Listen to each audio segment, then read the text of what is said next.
On commence par la bonne nouvelle, parce qu'il en faut au moins une. En ce moment même, 4 astronautes filent à plus de 200-700 km/h en direction de la Terre après avoir survolé la face cachée de la Lune.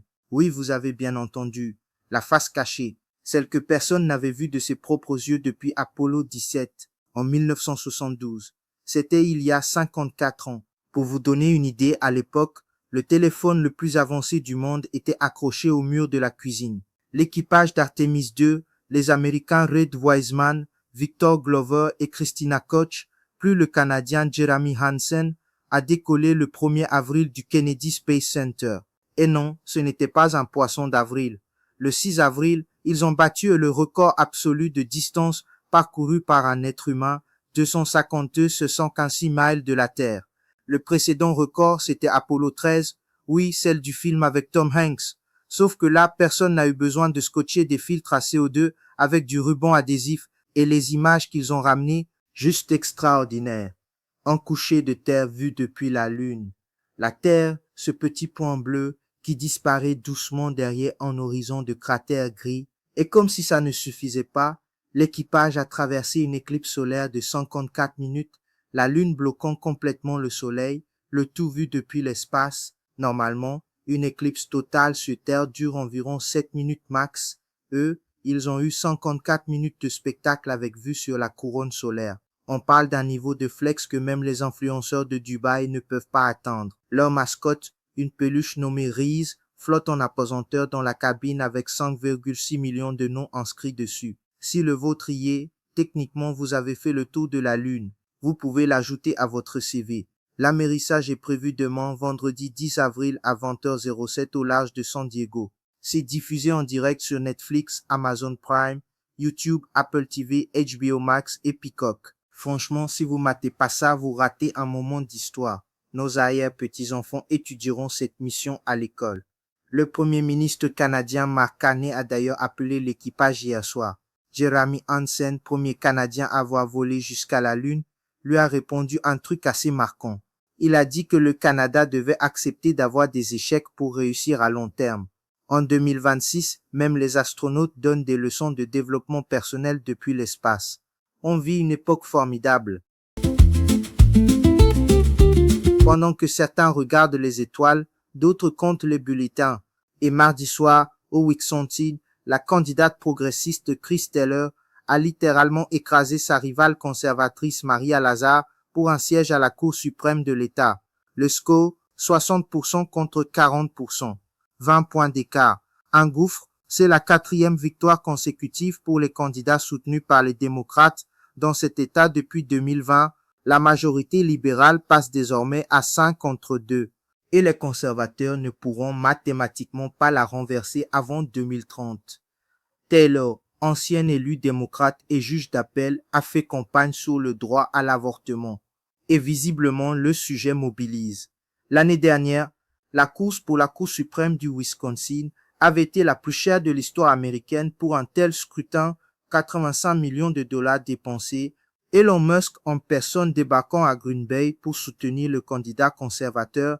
Résultat, les progressistes avaient gagné quand même. Cette année, avec seulement 6,5 millions de dépenses, Taylor l'a emporté encore plus facilement.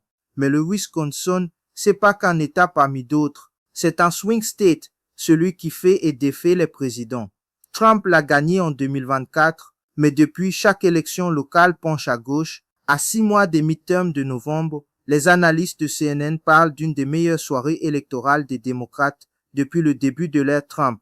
En Géorgie, par contre, le républicain Clay Fuller a remporté l'élection spéciale pour remplacer Marjorie Taylor Greene. Oui, elle est partie, mais même cette victoire républicaine cache une tendance. Les marges se resserrent partout. Les démocrates surperforment systématiquement par rapport à 2024. La question que tout le monde se pose, est-ce un signal pour novembre ou juste un feu de paille? On vient de passer le premier anniversaire du Liberation Day, ce fameux 2 avril 2025, où Trump avait annoncé des droits de douane dits réciproques sur quasiment tous les pays de la planète, même des îles peuplées uniquement de manchots comme le rappellent certains journalistes américains. Un an plus tard, où en est-on? Eh bien, c'est compliqué. En février 2026, la Cour suprême des États-Unis a jugé que les droits de douane imposés sous la loi ICEP a été illégaux. Le gouvernement devrait rembourser environ 66 milliards de dollars à plus de 330 000 entreprises. Oui, ces 66 milliards, c'est le genre de chèque qu'on n'envoie pas par la poste. Mais Trump ne s'est pas laissé démonter. Il a immédiatement réimposé un tarif global de 10% sous une autre loi, le section enfant 2 du Trade Act de 1974 valable 150 jours jusqu'en juillet 2026. Et le 2 avril dernier, il a ajouté une couche droit de douane de 50% sur les produits faits d'acier, d'aluminium ou de cuivre, 25% sur les dérivés. Et dès juillet, 100% de droits de douane sur les médicaments de marque, 100%. Si votre aspirine coûtait 5 dollars, préparez-vous. L'impact mitigé. General Motors dit que ses coûts liés aux tarifs ont atteint 3,1 milliards en 2025. Procter & Gamble a augmenté ses prix sur 25% de ses produits. McCormick, ceux qui font les épices, avait prévu un impact de 70 millions, mais a réussi à le réduire à 20 millions en s'adaptant. Et la semaine prochaine, Trump rencontre Xi Jinping en Chine, sa première visite en 8 ans.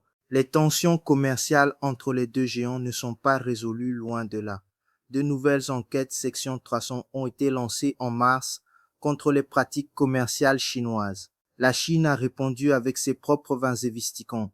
C'est le jeu du chat et de la souris, version superpuissance nucléaire. La Cour suprême a peut-être invalidé les tarifs IEO et PA, mais l'administration a trouvé d'autres leviers. Le message est clair, les droits de douane sont là pour rester et l'économie mondiale doit s'adapter. Ce soir sur France 2, Envoyé spécial diffuse un reportage qui risque de faire grincer des dents tous les expatriés qui postent des stories depuis des rooftops à Palm Jumeirah. Le titre, Dubaï, la fin du rêve. Avec les turbulences géopolitiques au Moyen-Orient, le détroit d'Ormuz qui a été bloqué plusieurs semaines et les prix de l'énergie qui se sont envolés, l'émirat est en pleine remise en question. Le reportage suit des Français installés là-bas depuis des années et qui hésitent entre rester et plier bagages. Alexandre, 20 ans à Dubaï, prépare le retour de sa famille en Europe. Guillaume, entrepreneur dans l'immobilier, lui, mis sur la capacité de rebond de la ville. Les guides touristiques et les chauffeurs, eux, survivent sur leurs économies. L'activité touristique s'est effondrée. Le reportage pose une vraie question. Dubaï, c'est magnifique, c'est ambitieux, c'est le futur. Mais quand tu construis ton économie entière sur des flux internationaux et que ces flux s'arrêtent, il se passe quoi? C'est un peu comme un château de cartes en or massif. Impressionnant tant que personne ne souffle. En Afrique, le Cameroun fait les gros titres aujourd'hui. Maurice Kamto, le leader du mouvement pour la renaissance du Cameroun, le principal parti d'opposition, tient une conférence de presse cet après-midi à 14 h au siège du MRC à Yaoundé, après des mois de silence médiatique total. 3 sujets au programme. Premier, la création controversée d'un poste de vice-président non élu, décidé le week-end dernier. Une manœuvre constitutionnelle qui fait grincer des dents. Deuxième, l'arrivée imminente du pape Léon XIV au Cameroun, un événement majeur dans un pays à majorité chrétienne. Et troisième, on verra. Quand Kamto parle, il surprend toujours. Ce retour en force de l'opposition est lu par beaucoup comme un signal politique clair. Le MRC prépare quelque chose. Le timing n'est pas anodin. Dans un pays où la question de la succession politique est dans toutes les têtes, chaque apparition publique de Kamto est scrutée à la loupe. Quelques flashs rapides pour finir. Au Vietnam, le Minh Hung a été élu nouveau Premier ministre avec une cérémonie d'investiture le 7 avril à Hanoï. Un changement de leadership discret mais significatif dans une région où la Chine pousse ses pions commerciaux à toute vitesse. En Australie, un ancien soldat d'élite, Ben Robert Smith, est devenu le deuxième vétéran australien de la campagne d'Afghanistan à être inculpé pour crimes de guerre. Un dossier qui traîne depuis des années et qui secoue l'armée australienne. Et à Taïwan, la présidente du KMT, le principal parti d'opposition, a été reçue à Washington juste avant le sommet Trump-Xi prévu le mois prochain, où Taïwan sera le sujet numéro 1 sur la table. Les tensions dans le détroit de Taïwan n'ont jamais été aussi élevées, avec des opérations militaires chinoises quasi quotidiennes autour de l'île.